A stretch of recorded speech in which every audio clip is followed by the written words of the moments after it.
Mapagpalang araw sa inyong lahat mga igan. Ngayong araw ay birthday ng aking pamangkin na si Christian. Kaya naman naisipan kong gumawa ng cake na gawa sa prutas. Gumamit ako ng watermelon. Nagcut po ako ng korteng bilog, isang malaki para sa base at yung maliit po ay ipapatong sa taas. Sa decoration naman po ay gumamit ako ng cucumber, orange, apple at grapes. Hiniwa ko po muna lahat yung mga gagamitin para po dire-diretso po ang paglalagay ng decoration para sa ating cake.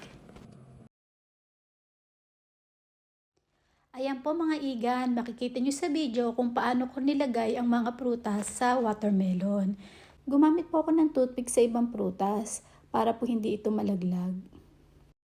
Sana po ay nagustuhan nyo ang design na nagawa ko sa cake. Maraming salamat po sa panonood at muli, God bless po sa ating lahat.